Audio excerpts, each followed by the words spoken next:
جو فتنے اور فساد میں زندگی گزار رہا ہے، وہ انسان کہ جو اپنے ہی سجائی ہوئی دنیا میں زندگی گزار رہا ہے، جو اس کو آخرت کی منزلوں کو طے کرنے کے لیے دشواری کا سبب بن جائیں گی۔ رسول نے کہا کہ میں آ رہا ہوں تاکہ تم میری اطاعت کرو، جب تم میری اطاعت کرو گے تو میں تمہیں نجات کی کشتی پر سوار کر دوں گا۔ اور ہاں، پھر مولا کائنات آگے کہتے ہیں کہ جب یہ اطاعت کا سلسلہ چل رہا تھا تو کچھ لوگ تھک رہے تھے،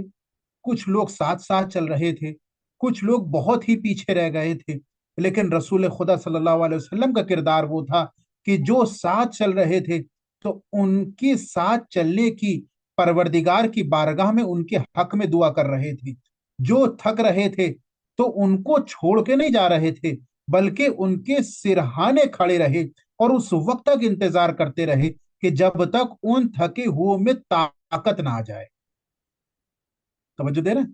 یعنی اس وقت تک قدم آگے نہیں بڑھایا۔ یہ نہیں تھا کہ میں نے اطاعت کا دعویٰ کر دیا، میری اطاعت تم کرو تو بس اب مجھے میری اطاعت کرنی ہے، اب چاہے تم تھک جاؤ، چاہے تم رہ جاؤ، مجھے اس سے تم کوئی پرواہ نہیں ہے۔ کہا نہیں، رسول ہمارا وہ تھا، مولا کائنات کہتے ہیں کہ نبی خدا وہ تھے کہ اگر کوئی اطاعت میں تھکتا بھی تھا تو اس کو رسوا نہیں کرتے تھے، اس کو ڈانٹتے نہیں تھے، اس کو تنبیہ نہیں کرتے تھے، بلکہ اس کے پاس کھڑے ہوتے تھے اور اس کے پاس کھڑے ہو کر اس وقت تک اس کی طاقت کا انتظار کرتے تھے کہ یہ تھکا ہوا انسان اپنی قوت میں واپس پلٹ آئے اور اس کو میں اپنے ہمراہ لے کر چل سکوں۔